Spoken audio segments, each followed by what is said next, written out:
Hello, and welcome to another episode of Philosophical Bones. I'm Nick, I'm Keith. and this week we are on question 34. That's awesome. Every time. That's awesome. We always say.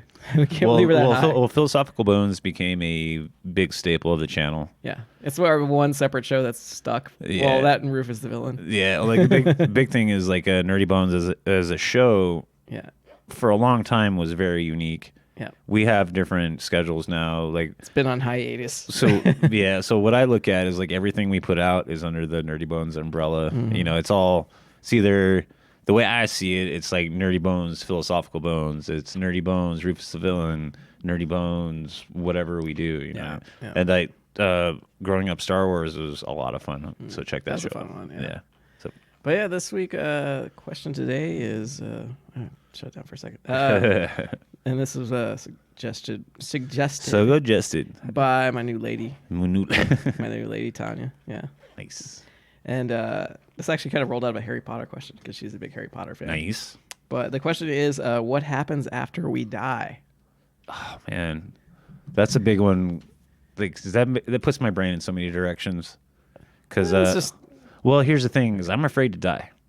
Who isn't afraid to die? And I smoke cigarettes, which is not good. I was a smoker for a long time too. You know, and I try to vape. But we're both drinkers. Yeah.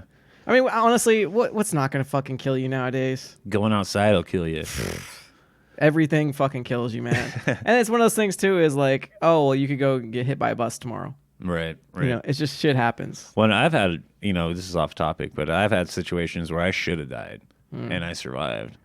So, but to me, I'm about 11 years, 12 years now, a practicing Buddhist. I live next to a temple. And Buddhism has a really interesting concept of what happens when you die. I grew up a Baptist, which is really interesting. You know, like baptism is all fire and brimstone. And it's awesome to think that, like, okay, so when your physical body dies, your essence, your soul, whatever you want to call it, goes somewhere. That's great to think about, but I don't know if I really... You don't believe in reincarnation is what you're saying? Well, I don't know if I believe in the afterlife anymore. Okay. Why is that? I don't know. Why anymore? Because I used to be, when it come to Buddhism, I used to be really big about it. Mm-hmm. Lately, I just don't have that same thought anymore. Kind of anymore when I think about it. When I think about death, it's like the lights going out. And that's kind of sad because I would like to think about my dad hanging out with Robin Williams telling dad jokes. We talked about that. Yeah. And that's ideal. That's an awesome thought. But I honestly think religion was something that humans came up with to explain death, to not be as afraid of dying. No, I totally agree with that. That's kind of where my mind goes with it. Like Buddhism really spoke to me because, I still practice a lot of Buddhist, where am I going with it? I still practice a lot of Buddhist traditions and beliefs and meditation and stuff like that. But I just don't really, I would really like to think that there was something after this. Well, I mean, you mentioned maybe it's just a creation to make us more at ease. I mean, imagine if we all knew that when we died, I mean, of we course just blinked out. You would, yeah, I mean, which is what a lot of people believe anyway. But that kind of fact is it freaks people out because then it means oh, well, what was the point of all this? Right. Or why do I need to be a good person or right. that kind of thing. Well, I like it you said that because that paints the image in my head. Do you remember Bill and Ted's Bogus Journey? Mm-hmm. And then they go to heaven, and what's the angel that stands it stands in the front of the gates? I don't know, but he asks what's the meaning of life? And they're and he gives this and he gives a Motley Crue, no, a Poison. Yeah. Every cowboy has a sad song. But every rose has its thorn. Yeah. And then he lets them in. Yeah. Okay, so how is that the meaning to life? I think, I think when it comes to meaning of life, it's really more about... That's a different show. The meaning of life is a different show. Oh, I'll have to write that one down. Yeah, the meaning of life is a different show. Okay, I'm going to write that one down. So what I'm getting at is, okay, so I really do think that the afterlife is a construct. It's just something to help us kind of deal. Oh, totally. Well, think about most recently, one of my favorite people on TV passed away, Grant Imahara. Oh yeah, That was kind of a shock, actually. He had like a 47, 49. Yeah. He had a brain aneurysm. And the article that I read that was actually from Adam Savage. I'll post a link to it because it's on a thing that he has now called Test. But he basically, there was nothing wrong with Grant. There was just nothing wrong. He seemed like the nicest guy too. Dude, man. everybody said he was awesome. Yeah. Everybody, He was, you just watch him on MythBusters or White Rabbit Project. Dude, White Rabbit Project. It's like he just always seemed like the coolest, like just the nicest guy. He used to work for like Industrial Light and Magic. That's how we met Adam Savage. Didn't he work on the Matrix too? He worked on the Matrix. He worked on Star Wars. Yeah. Dude, a bunch of movies that we love. Grant Imahara and Adam Savage, did a lot of the work on it. Yeah, I think we talked about that after. Like, it's like that thought of like, oh, well, if there's a heaven, like he's there, like making some cool shit. He's hanging out. It puts our mind at ease because if we're just like, oh, well, he went to nothingness, like, right. Oh, that's where we're all going. It just would make it kind of our world be more depressing. Yeah, And I didn't think that I was going to go on this path, but like when we came up with this, but that's the great thing about the show, man. But like as I started talking about it, I'm like, you know what?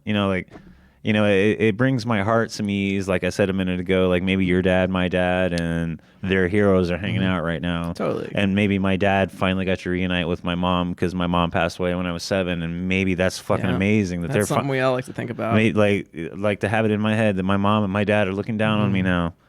And I have my dad's ashes here, and I was going to say in the studio, but they're about 10 feet from here. Reincarnation is another thing too. It's like that's one thing you like to think about too. Is like, oh well, I may die, but I'm going to be reincarnated and come back as somebody else. Well, I always like kind of wonder that about myself. Well, in Tibetan Buddhism, reincarnation works where you actually get to pick your parents. Really? You actually get to watch them. I'm going to say this. You actually get to watch them having sex. Oh no, this is the legit thing. Okay. Like the way it's described is you're walking down a corridor and you see dozens of couples side by side that are making love, and you decide which one you're going to. You decide which one you're going into. That you're going to be. You're going to be concepted at that exact moment. You get to, in Buddhism, if you reach a certain level, you get to walk down a corridor and be like, okay, these are going to be my parents, and then that's your next cycle. But also, so there's Hindu Buddhism, there's Pali Buddhism, there's Japanese Buddhism, there's Chinese Buddhism. It's all centers around the same thing, but it all also kind of delegates around like a hierarchy. That's where karma comes in.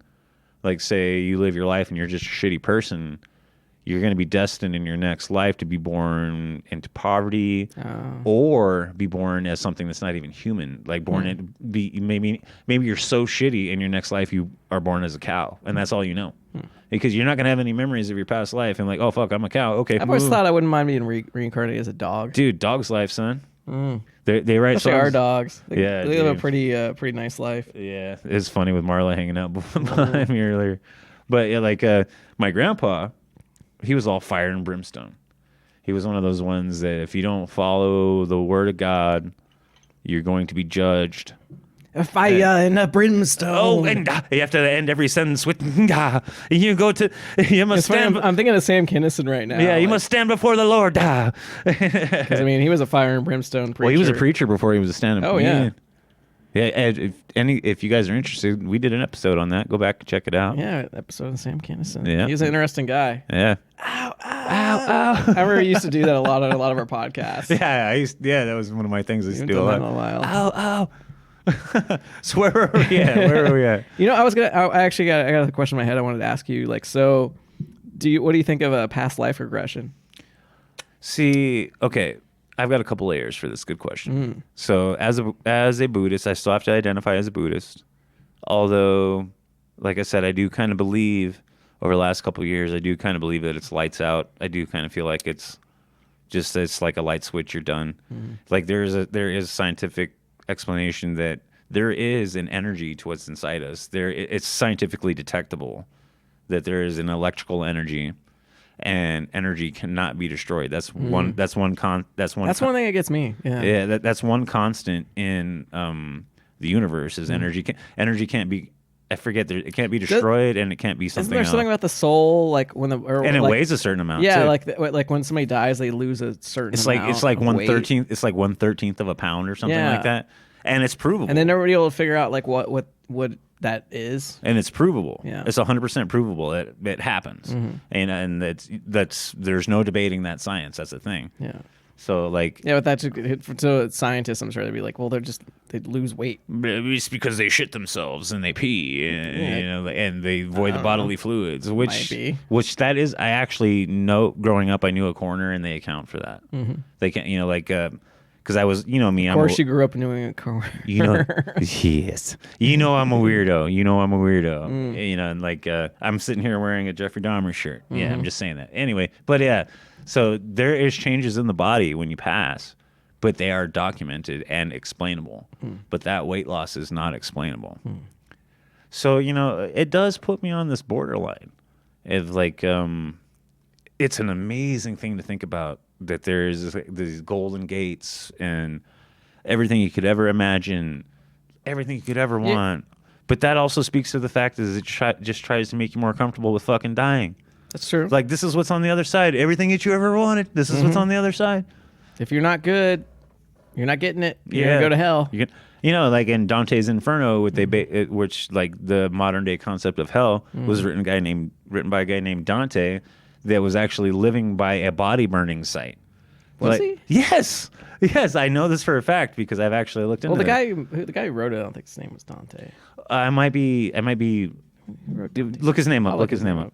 I use Dante just as a generic kind of identifying factor, but he took his inspiration from sites where they would actually burn bodies, and that's where he came up with the concept of hell. So I really do. It pains me to admit that the afterlife is, I feel a human construct. You know what I'm saying? Yeah. I think it's the guy actually wasn't written by a guy named Dante. Well, yeah, it was the character. Well, the name of the book is actually Inferno. Yeah. But it's known as Dante's Inferno. Yeah. And it speaks of the 9 levels of hell, and it explains the 9th level of hell. Guided by the ancient Roman poet Virgil. One of my favorite what do you call it? Excerpts from that book is I think it's level 4, and it's for adulterers, and they're constant that. In that level of hell, you're constantly swept along by wind because you were swept along by your passions. Well, I guess like Dante's Inferno was like a collection. It looks like of a few books. The main one being the Divine Comedy. It's considered an epic poem. See, it's followed by. I'm glad I thought to bring up Dante's Inferno. Purgatorio. I know exactly. And Paradiso. Paradiso. I haven't heard that word in a long time. Yeah, I know. I don't think it's Firefly, right? Yeah. I mean, well, the imagery from that book, though, I remember, that imagery is amazing. Have you seen like the big paintings? Yeah, they're gorgeous. Well, that's where we get our concept of hell from, honestly. Right. And like you think of the concept of hell for a minute. It's everlasting torture, every pain you could think of. Imagine being thrown in a lake of fire. Being eaten by a demon every day. Wasn't one of the lowest levels of hell actually ice, though? That's what I was getting at before. The 9th level of hell is actually ice, and the demon itself, I think, is the one that we think of that starts with a B. Beelzebub. Beelzebub. And it's actually halfway into the ground. And the thing is it's void and cold because it's absence of God. Huh. It's so far removed from the presence of God that it's like ice cold, and it's like a wasteland tundra, and you have literally have a torso of this demon in the middle of it, that's literally what it would sound like. So to kind of get back to past life a little bit, do you ever felt like maybe you were yeah what? Yeah, give me a little. Okay, so you've known me for years now, and and I've always been a lifelong martial artist, well, up until about 5 years ago, because I'm old and it's hard for me. But my dad used to always tell me I've done this before. He would say that to me. He's like, you've done this before. Because I would go to classes and have a technique down in 2 hours, and it would take most students 2 weeks. And I'd be able to get in there and it was almost like muscle memory from past life. Okay. Do you get what I'm saying? Yeah, totally. I remember one of my first jiu-jitsu classes, I had never choked anybody in my life. That's just never something that was in my It was never something that I was going to think of doing, was choke somebody. But I got a rear naked choke in my first class after being showed how to do it. Given I was walked through it 3 or 4 times and it was explained to me. Yeah. And like I was able I think it was like either 14. I was in between 14 or 12. And I was able to apply that to somebody that had almost 30 pounds on me and they tapped. But I do have to give a disclosure. We were set in the position and told to do it. Like there was no maneuvering into the position. We were sat there and told to apply it. The thing is if you don't apply it properly, it's just garbage. You know, I've in my past, like, you know, I've done backyard wrestling, and like I've applied that same choke on people that it should work on, and they stand up while I'm on their back. So it's just something to me that feels really supernatural, like Wing Chun. I said it, Wing Chun and yoga, stuff like that just feels natural to me. I feel like I've done it before. Nice. Yeah, I've always. I remember my dad. I remember him telling me. Sorry, once, I babbled. No, that's fine. I remember my dad told me once that he thought he was he was in a I know, right? Dog bark. That he thought he was in World War II. Nice. My dad said the same thing. Really? Yeah, my dad said because you think it's like deja vu and memories. My dad 100% believed that he was what's called a belly gunner. Really? Yeah, like underneath the plane. Like he actually, I remember one time sitting down right before his stroke. We were sitting down and he actually had me draw out these scenes that he was explaining, and it's like literally a belly gunner and like pointing the gun, you know, like these 2 barrels and a big round and a big round cylinder, you know, a big round whatever that can move around underneath this fucking gun. You know, he had it. And my dad, to the day he passed, loved airplane, loved it. You know, so I feel. So it was so hard to say, so hard for me to not say that I feel like his soul was there. His soul did that. I can't see him being so fascinated with it. My dad. Well, I used to watch back when it was really the History Channel. You know, when they used to actually like do like history shows. Other than Ancient Aliens. So yeah, don't get me wrong, I love Ancient Aliens. Yeah. Well, it's all fucking conspiracies, and you can make it fucking anything out of anything. But anyway, but you gotta have crazy hair first. Yeah. You gotta have crazy hair first. But so I remember we used to watch a lot of stuff on World War II. Yeah, the Nazis, everything. Like, my dad had a bunch bunch to put of it on all the time, and but I remember, that's the one thing I remember is him telling me like, oh yeah, I used to. It's like, oh yeah, I think I was in World War II at one point. My dad had a lot of really cool Nazi memorabilia. Like, yeah, well, that's not really cool. Well, I get it. But here's the thing that you got to understand. My dad was an Irish biker. It's not illegal to have, too. No. It's not? What he had... I think it's illegal to sell it, maybe. What he had was... I don't know. Okay, let me kind of quickly tell this. Let me quickly... So my dad joined a motorcycle gang when he was about 15. Mm-hmm. He was an Irish guy, and he was in Oklahoma. So the only option he had was... like, because that's what... He was all into motorcycles. Mm. So he joined a motorcycle gang, and they were called the Roads. No, the Rogues. The Rogues. And their whole thing is... You know, it sucks. It sucks, but a lot of Irish people are racist. Mm-hmm. It sucks. But they would collect these like old. Have you ever heard of the Hitler Youth? Yeah. Like they would collect old knives, the pendants that would go on the shoulders and stuff like that. And my dad had hundreds of those pieces. Was your dad a white supremacist? No. Why was he collecting that shit, man? Because he was 16 and trying to join a gang. Oh, okay. I get that. He was like 16. I understand. Yeah, he was 16 and trying to impress them. Yeah, like, and being an Irish person, and he doesn't really know.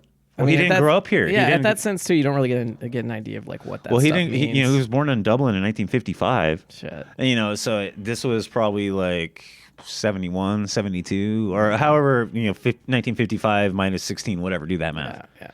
But like he was just trying to fit in, and then he met this guy named Keith Vandervoort.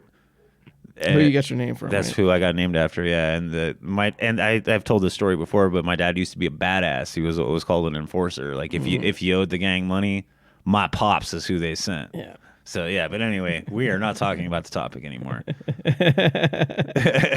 Yeah. We're just talking about death at this point. Yeah, I wonder with myself because I've always like my dad was in World War II and like I've always really enjoyed like watching that kind of stuff like the military stuff.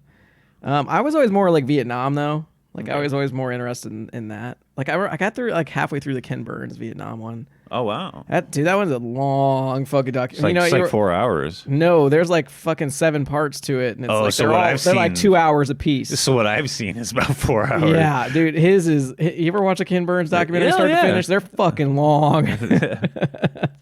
So that makes me kind of, my brain goes this way, is like, have you ever, Civil War too is something I've always been attracted to. So let's talk about deja vu for a second. Oh, okay. You know, it's like I get that a lot. And you know, I was speaking about that previously and like doing martial arts and stuff like that. But I get that to where like I've been here before, I've done this before, and that actually, when it hits me, is it's like doing an activity. Ooh. I like how you put that, because it's like almost like it's deja vu or it's muscle memory, because it's like something we knew in a previous life. Exactly. We just don't even notice it. Well, I was thinking about it today because on my way to work, I drive past a place called Skate Country. Yep. And I remember being 16, going to Skate Country, throwing on skates, and legit being like a speed skater. Like legit, like I could zip around that thing, doing that whole step. I used to do that too. You know, like stepping over. That's a fun spot. You know what I'm talking about, like stepping over. It's amazing. Your feet. Well, it'd be nice if well, it's not open right now. It is. Oh, they got it. Yeah, dude. Every time I drive by, it's full. It's only open on like the weekends, though. I think it was full today. Well, it's Sunday. Yeah. I remember that was always fun to go to. Dude, I used to love going to the overnights. If anybody remembers what a skating rink is. Yeah. And so there's actually still a skating rink here in town. Yeah, what I was getting at is like I had never been skating before in my life, and I was able to get out there and like zip around, do that whole like where you step over your own feet to turn the corner. On like skates or rollerblades? I used to do skates. I don't think I've ever really done skates. I've always done rollerblades. I can't do rollerblades. I legit can't do rollerblades. Oh. And okay, this is the long roundabout to what I'm getting at. Yeah. I honestly feel if past lives are a thing, I have this dream about once a month. And I think it's where my what's referred to as galeophobia, or actually it's spelled geophobia. So galeophobia, it's fear of sharks. Yeah, I have this memory.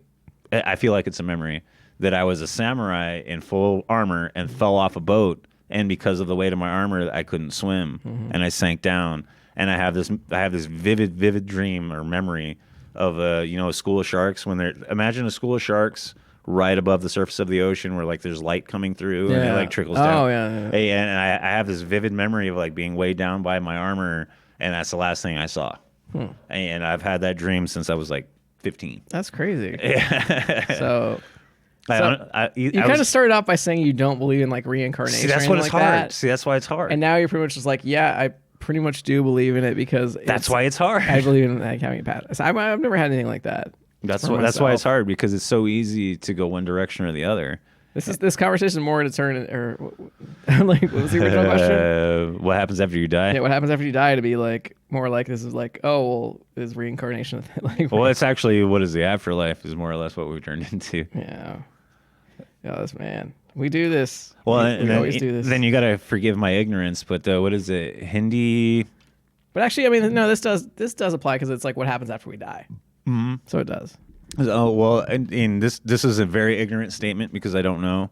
What is it? Is it Muslim or Hindi or whatever, where you get 76 virgins? Or well, this is ignorance. That's a certain in some Muslim belief structures, it's like 50. You get like 40 virgins. Yeah, and like the big thing I gotta say. That was the whole thing with like the jihadists, was like, oh well. Yeah, you get in their religion, virgins. if they suicide bomb, they get to go to heaven and have Well, like and 50 I don't want virgins or something like that. I don't want to bring something like that up, but we're talking about what happens after the afterlife or in the afterlife or whatever.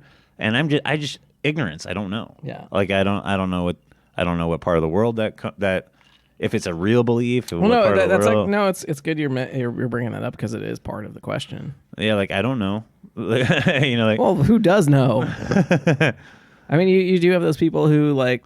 Well, they die for a few minutes and they like, oh, well, I saw myself floating above me, and then I saw a bright light. And did you bring up something that was an awesome thing that came to my mind the other day? Okay, so we're questioning. It's funny that we actually did this, but like like I was questioning like, okay, so when we die, whatever, blah blah blah. Yeah. And one thing that popped into my head is like, you know what? My dad fucking knows. Yeah. Now he does. My dad knows too. Yeah. And that's kind of an interesting thought. Yeah. That's kind of an interesting thought, is whether my pops went to the afterlife or just whatever, like my dad knows. Like now, my dad, if I had a chance to talk to my dad, he'd be like, "This is what happens."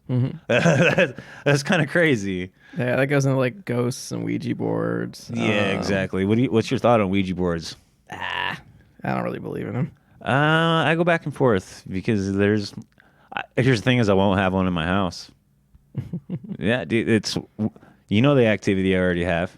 I know. I'm not gonna. Your Mexican lady. Mexican. Or was it Lupita? Is her name Lupita? Yeah. Is it really? That's what I call her. Oh, that's what you call her. Well, that's what I feel. That's what I feel. It's like I've told you this story. I'm repeating the story on the podcast. But the Nerdy Bone Studio was 100% haunted. Yeah. There's an old. I haven't experienced it personally. You're lucky. Well, she's not scary. Yeah, she's not scary. But sucks she's stuck in such a small house. Well, look, my arm here standing up. Yeah. Like I've been in the kitchen before, and like it was like fucking almost 2 a.m. Like say I woke up, take a drink of water, whatever, and and you know how small the studio is. Like I went from the bedroom into the kitchen, and I was like pouring myself some water, and the cabinet was open right in front of my face. Wham! Just slam shut right in front, hand over my heart, dude. Hand to God. And I just standing there like, holy fuck. And then all my hair stood on end, and I felt like I had to like make my peace with what was ever there. You know what I'm saying? Like I was like standing in my kitchen and like everything slammed. And I just started talking. I was like, hey, okay. I live here. You don't. And like, I legit like, like everything short of like, by the name of Jesus Christ, this is my house. Like everything short of that. The power of Christ compels you. Yeah. And it was creepy. And I, for about a month to 2 months after that, I slept with the lights on. Shit, man. It was scary. So I mean, we're pretty much going into ghosts now. I mean, oof. I mean, well, this is one way. Like, so she sent me a text message about this, and part of it was, do ghosts know the secrets of what happens after death? See, that depends. Does everyone become a ghost? That depends, because there's a lot of theories. There's a lot of thought on that. Like, there depends on what kind of theology you go with. But like, there's a lot of people. They're all wrong. But there's a lot of philosophies that believe, okay, let's think about like your classic haunting. That is like either what's called, I forget the term. It's basically like a photograph. You get what I'm saying? It's just like you don't really have a haunting. You just have, I forget what it's called. Like spectral. It's like a reenactment of what happened. Oh, it's basically. I know what you're talking about. It's basically just a photograph. It's just energy. It's like when you hear about like there's a ghost in the house and all they do is they repeat the same action night after night. They walk down a hallway like there's a lot of loop. Yeah. I forget what the term is, but so you got that, and then you got like people that are trapped because of like unfinished businesses, which is kind of like your classic. And then then you get your poltergeist, you get your. So like when you get into ghosts, it's kind of a slippery slope because that's a being from the other side on our side. So that means that anything else could be here too. Like a demon, a specter. There's so many different words for that. Like you've heard the word specter before, right? Oh, of course. A specter is like the best way to explain a specter is like an image caught on a camera. That's the best way to explain a specter. I remember like back in the day, I used to watch those ghost hunter shows. Dude, I did too for a long time. Yeah, what was the one on Sci-Fi that was big for a long time? Ghost Hunters? Was it Ghost Hunters? Yeah. Okay, yeah, Ghost Hunters. I was like, oh, I used to watch a Ghost Hunter show. So like, yeah, it was called Ghost Hunters. Those two guys, I think they were actually plumbers by day. Yeah. I forget the name of their business or whatever. Yeah, Taps. That's right. Taps. And they just come in like when something serious is going on. And there was another show with this, I forget the guy's name, but he had like spiky hair. Yeah, it was like a Travel Channel. Yeah, it was like Ghost Encounters. Yeah, I think it was Ghost. It's like, and you watch and you're like, come on, man. Like, I know you're just doing this for the money. Like, come on. Like, you don't believe any of this shit. And it's like, one thing I hate about those ghost shows is that they take the absolute smallest thing and they blow it way out of proportion. What's your thought on EVP? EVP? So, Electro voice phenomenon. I've heard stuff like that. Like, I guess they actually make like a box. It's called a spirit box. Spirit box, yeah. I think you're kind of hearing what you want to hear out of those. It's like implied. There are some times when it's like pretty freaky, especially when you're in like a room where nothing's going on. Well, like, think about when you hear a noise and you can't tell, you don't really hear anything out of it, and then somebody else is like, "Oh, it sounds like it's saying hi," and then all of a sudden you hear hi. It's like suggestion. It's interesting. I'm not gonna say I don't believe any of it, but I'm not gonna say I believe any of it. See, I'm on the fence. I'm kind of like, I remember I used to always tell you this in the past all the time, especially when you do cryptids. It's like, I want to believe, but I'm a skeptic. Yeah. I'm a total skeptic. So like, you know what? You show me some proof, I'll totally believe you. It's like Bigfoot. It's like, well, dude, you know me. It's been a while since we brought a Bigfoot on the podcast. Yeah, I tried not to anymore because I was so consistent about it. Oh. Like the big thing. Okay, so I'm gonna go on a Bigfoot tangent because I haven't done it in a while. So there's a lot of people that believe that Bigfoot is a multi-dimensional, and there's a lot of people that believe spirits are multi-dimensional, and there's like a lot of tie-ins to when you have Bigfoot activity, you have orb activity. That happens a lot. Take it for what you think. Whatever. Like I'm one of those people that I want Bigfoot to be real. Yeah. But here's the thing: is like I've done shows on Bigfoot. One of our most popular ever downloaded shows is Bigfoot with Cayman. Yeah. Which I'd love it if you got Cayman back. I've been trying so hard. He's so good. Yeah. His photography is amazing. Yeah, he's so awesome when we talk about Bigfoot too, because he just loves the character. The character. The character. Yeah. See, that's a Freudian slip. Like. So you don't believe? Well, here's the thing. I'll be 100% honest. Like, I love the idea of it. I believe, from the story, like I listen to a lot of podcasts, people talking about encounters and stuff like that. I believe people are seeing something, but I've never seen a photo to where I'm like, okay, that's legit. Have I finally turned you to my side of where I want to believe?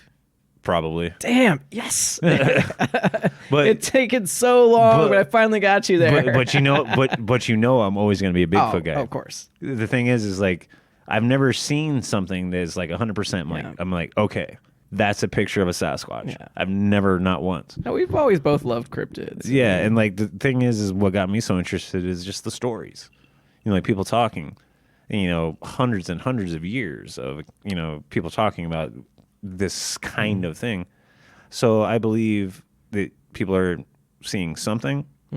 Either we're all crazy or we're all liars, or think about it like with all the Bigfoot encounters, even if 1% is telling the truth from what they saw, that's significant. True. Like here's one phrase, like when I talk to my buddies and stuff, they've put people in jail for less evidence than Bigfoot. Like they've actually put people in jail for murder for less evidence than the existence of Bigfoot. That's crazy to think about. Think about Pretty that. Fucked up too. But it's true. Ugh. But it's true. And there's multiple TV shows about that too. Yeah, there's people that literally are serving life sentences for less evidence than a credible photo, a dermal ridge print, a hair sample, a fecal sample, which is, people don't, unless you're like into it, that shit exists. There's I forget the lady's name. She has a hair sample from a nail. This quote unquote, just real quick. The story is this guy had a cabin in the Appalachians. He'd only be there during a certain time of year, and it was always getting broken into. So he thought it was bears. So he put down a wooden, like a 2x4 with nails sticking out of it in front of the front door. And when he came back the next season, everything was all trashed up, and there was blood everywhere and fucking hairs all over these nails. And they actually got this. This is true. The DNA was sequenced. They trace it back to a female human, but no discernible male. Okay. Yeah, so they can't figure out what the male of whatever that chromosome is. They know that one part of it's female, but they don't know. Oh, they know. Oh, okay. So let me put it more specifically. I'm just really, really excited. I know. So one half the DNA was human female, and the other half was undetermined. Okay. So wow, this is way off topic. Take from that what you will. Way off topic. Hey, but you brought up Bigfoot. I did bring up Bigfoot. So what else are we talking about? Damn it! It's your fault. What was the question again? Where were we at? What happens when we die? What happens after we die? I hope that we don't blink out. I hope. Yeah. I mean, you know what? When we go with like, what do we hope happens? I hope there's okay. So being raised Baptist, Christian, whatever. I hope that when I pass, I get to see my dad again. I get to see my mom again. I get to hang out with. We feel we are good enough people to pass the heaven test. I'm not a bad guy. I've got bad thoughts, but I'm not a bad guy. Yeah, that's true. Like I think a lot of crazy things, but I don't act them out. Yeah. Well, and part of that, I mean, honestly, the reason we don't act them out is because of religion and going to hell or heaven. Yes, sir. Ooh, Yes, I got sir. it full circle right now, Yes, man. sir. Yes, sir. Because if you didn't have the fear of like even it's ingrained in humans so quickly and so early. It doesn't matter what denomination you are. It doesn't matter. Like even I'm thinking. Well, actually, sorry to interrupt, go ahead. but I was just thinking of like Norse gods or something like that, yeah. or even Valhalla. You thinking about Valhalla? it's like, oh well, if you need to be deemed worthy. Well, like to go to Valhalla, you had to go die in battle. Exactly. Stuff like that. You need to be worthy to sit with the gods or, oh God, what was it like Greek stuff, with mythology? I mean, I don't know too much about it. writing the, I can't even think of that one. Like, fuck. Nah, I'm not going to try. Well, where you got me thinking, it was like, this could be a whole nother show, but what is sin? It's like, so what do you deem as sinful?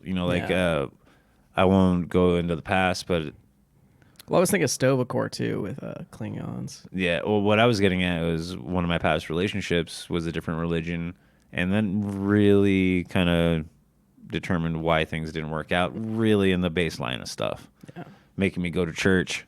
I'm surprised it didn't catch on fire. Yeah, but yeah. Well, how do you? Let me ask you this. So, if there is a heaven, how do you think you get in? Just being a good person. That's exactly my thought. Hey, just be a like, good just person. don't be a dick. Yeah. Live a decent life. Help your fellow man. Like one of my favorite just things. live the best you can. One of my favorite Be a decent person. One of my favorite things to do lately, I've done it probably about 6 times in the last month, is I live in an area where there's a lot of homeless people, and they hit me. They hit me up for booze and money, whatever. But what I'll do is instead of giving them booze or money, I'll go up to Burger King and get them some food. Yeah. And I won't tell them about it, and then I'll walk up and be like, "Here, this is for you." And there's been several times where like, "Oh my God, thank you so much," and I could tell I made a difference. So that's being a good person. I'm bad because I see those people and I'm just like, well, it's so easy to look away. I do. There's just so many. Well, you look away because you have the preconception of they're going to ask you for money. Yeah. Well, I mean, usually it's like in the median of a street. That's different. Yeah. Well, that's usually only where I run into people. I literally, in the area that I live, I walk right past them, and I still look at them as humans. I realize that their life path has got them where they're at. I mean, if they ask me for money, I won't give it to them. If they ask me for booze, I won't buy it for them. But I'm more than happy to buy them a meal. Yeah.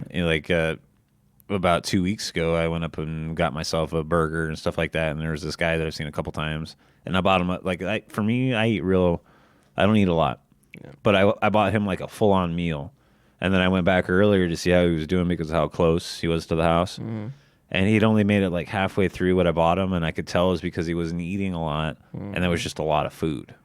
Do you get what I'm saying? Like this big greasy burger and French fries and a big soda. Yeah. And I went back up there like 20 minutes later with a blanket that I found, and I walked up there, and he was like still working through it, and I could tell he was kind of sick to his stomach and trying to get it down. But maybe he'd been doing a lot of drinking or whatever, but I don't care. But he was trying to eat, and you could tell that he wasn't used to that much food and how greasy it was. Yeah. But yeah, anyway, that makes me feel like a good person. Yeah. Have you ever done anything that genuinely made you feel like a bad person? I'm sure I have. I know I have. I don't like to lie. I don't like lying either. I got a tattoo running down my arm from V for Vendetta. It's like, by the power of truth, I would live and conquer the universe, which is a line from Faust about beating the devil.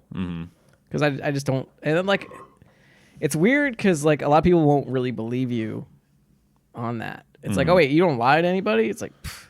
I mean, there are times where I will kind of bullshit people. If it's like somebody I don't really know, like if it's like a customer I'm dealing with, and I just like kind of want to be like, well, not to like sell them on shit they don't need. Like I'll give you an example. So I had this guy yesterday I was dealing with. His plumbing was just fucked. And he was like saying like, oh, well, this person from your company came and they told me I needed this and this and this and this and this. And I just like show up and I'm like, okay, yeah, you do need this and you do need this. But I'm like, you don't need this. You don't need this. If this isn't bothering you, you don't need this. If this isn't bothering you, you don't need this. He's just like, oh my God, like, I can't believe you're like telling me all this. It's like, like you've just like taken a load off my mind. I'm like, thank you for like saying I don't need to be doing these things. I'm like, no, you'll be fine. It's like, I'm not going to bullshit you to try to get money out of you. Like, that's not my thing. Like, I'm not, and like, I'm going to be honest with people about stuff. I'm like, I'm not going to try to sell somebody something they don't need. Yeah. A lot of guys will, especially in my field, just to make the fucking commission off shit. I'm not going to do that because I'm like, if you don't need it, I'm not going to try to sell it to you. That's just the way I am. And that's the way I stay as a good person. It's like, I remember somebody saying something to me. It's like, oh, you're like a plumber with a conscience. Like, fucking, like it's like, oh, that's kind of a rare thing. And I always worry about when I go to like, start calling you Mario. It's like when I go to like doing like, cause I'm hourly. So I'm like, that's my justification of being able to like kind of get away with like, oh, I can get away with like not doing this. But Don't oversell. Like, but then I'm like, oh, when I go to like commission, I'm like, fuck. Cause then it's like, I don't get paid unless I like, make them buy stuff. Well, not necessarily, but even then, I still wouldn't try to sell somebody I don't, or sell somebody something they don't need. Yeah, I suggest stuff definitely, but I'm not going to sell something. I'm not going to try to screw somebody out of money. Yeah. I'm just not going to do it. It's just not me. I'm the same way. I feel shitty if I do something like that, and I don't want to feel that way. Well, it's the same thing I had with the Windows scenario that I had recently, like that. I got $200 chopped off, but I didn't feel too bad. And then they call you back. But I didn't answer the phone. And they didn't leave a message? Nope. Ooh. Well, I guess it wasn't that important then. They might have just been calling like, oh, how was your service? Yeah. They could have been. But, you know, I try to pride myself on being a fairly honest person. And I've lied to girlfriends. I'll say that right now. But I'm also not a good person sometimes. But yeah, I don't like to do that. Well, I've always told all women I'm interested. I'm like, you know what? Look, if you ask me a question, I'm gonna give you an honest answer, no matter what. Well, when I say that I've lied to girlfriends, it was in the past where I wanted my own time, and I said I was busy. That's it was a period in time to where I would have preferred to just hang out with my Rottweiler and watch TV, and the person I was with, that answer would have made them angry. So I was like, I'm busy. It was just easier to say like I'm doing this, Yeah. But that's not good either. That's not good either. So, but where are we at? What happens when we die? What have we not talked about? what happens when we die? What happens when we die? I hope we don't blink out. I hope we got somewhere to go. We got hopes. Yeah. That's actually a great one. But like, I hope we don't blink out. But who the fuck knows? Yeah. Here's the thing: is if you do blink out, what opinion do you have then? And you know what? Maybe I'm going to hell. Maybe I'm going to heaven. Maybe I'm not going anywhere. Maybe I'm just going to be floating around in fucking space. I was going to make a Scientology. Or I get reincarnated into a dog or a fucking earthworm or a cow. I mean, who's to say? I was going to make a Scientology joke, but it would be tasteless. That's like making, it's like I was gonna make a cannibal joke, but it would be tasteless. Yeah, I knew you were trying to make like a Dahmer joke. I figured as much. Anyway, where's Dahmer? Here's the thing. Okay. Yeah. So he was not a bad person. He was mentally ill. Okay. He was not making those choices on his own. There is a chemical imbalance to where no matter how much counseling you have, like in prison, he actually became what do you call it? A reborn Christian. Yeah. When you like get the faith as an older person or whatever, and he legit born again. And he legit like owned up to everything, and he said he would constantly say, I deserve to go to hell. I deserve to go to hell. Well, they say if you just ask for forgiveness, you'll be forgiven. That's the thing. Sins. That's the thing is you could be a pedophile, you could be So Dahmer could be in heaven right now. If you follow the Christian faith, he is. Yeah. If you follow the Christian faith, he is, because he asked forgiveness. He was forgiven by a priest. Pretty crazy, right? Yeah. Here's the thing. Like so Ed Gein was the last person in American, not other than the Twinkie defense, was the last person to actually get off on the insanity defense. And that was 41, 42. Shit. Maybe because there's a lot of stipulations to the insanity. Like Ed Gein did not know what he was doing. He just did not. Jeffrey did, He had times to where he was lucid, but here's the other thing: is he was an alcoholic, which is a disease. So where do you fall on that? Well, like, is he truly at fault? Yes, he deserved to be incarcerated. Yes, he deserved to be held down and monitored what he was doing. But did he really deserve to be condemned to hell? Because here's the thing. Because he killed a bunch of people. But he didn't know what he was doing. He did know what he was doing, but he didn't know it was wrong. Here's the thing: is wiring in the brain, chemicals and wiring in the brain. Like you could be. Let me make this really. I realize I'm off on a tangent, but let me make this like analogy. Okay, let's say you're from this random wherever tribe, wherever, I don't care, in the world, wherever. Like say untouched by modern society. In that society, it is okay to kill because it's just not deemed bad. So say they grow up in that, and then somehow this is all just a thought experiment. So they grow up in that, and then they find themselves in like modern day culture, and they kill somebody, and they don't understand it was bad. That's true. So why? Because there are those cultures too, like they eat their dead. Yeah, like there's a lot of tribes in like Papua New Guinea and stuff like that that are cannibals and headhunters. So who's to say that they are bad? That's what they were raised in. Like that's their culture. Who are we to say that that's evil? Like that's, and I'm not trying to say Jeffrey Dahmer was an evil, but who's to say they believe in heaven and hell either? Yeah, when I think of evil, we've talked about this before. It's Richard Ramirez, but like Dahmer, the entire time was regretting what he was doing the entire time, and just couldn't stop. He just couldn't stop, and he was mentally ill. So, would you say he would deserve the death penalty? I don't think so. He also got murdered in prison, but whatever. True. But like he repented, he completely was forthcoming with everything that he did, and when he was interviewed, he was like, "I couldn't help myself, and this is why I did everything." It's not like he was a Ted Bundy that was, "Oh my God, I gotta stop. I guess. Okay. I got you on a serial killer tangent. I gotta stop. Okay. Yeah. Anyway. Yeah. We had a good conversation. I did not mean to end the show with a serial killer. We always go rant. off on a lot of tangents. I did not mean to end the show with a serial killer rant. So this has been what is it? I say question 34. 34, and the question has been, what happens after we die? I think the answer is fuck. We don't know. Yeah. I like that. Fuck. We don't know. Fuck. We don't know. Yeah, because who really has got an answer? And if you know the answer, we've got hopes. If you know the answer, you're a fucking liar. Yeah, that's a good point. If you know the answer, you're a fucking liar. You're not of this world. That, or you're mentally ill. Yes. So I realized, guys. That I went way off. At least I caught myself. That's the fun part about our shows, at least I caught myself. We always go on tangents. At least I caught myself. It was a fun one. I was literally in the middle of fucking taking a bong rip. I'm like, gotta stop. We got the sirens going off in the background right now, so it's like they're telling us like you need to fucking. It's not for me. It's not for me. It's all right. Yeah, this has been question 34. What happens after we die? We don't fucking know. We don't fucking know. And we hope you enjoyed the show if you made it this far. In the end, I just want to say, keep thinking.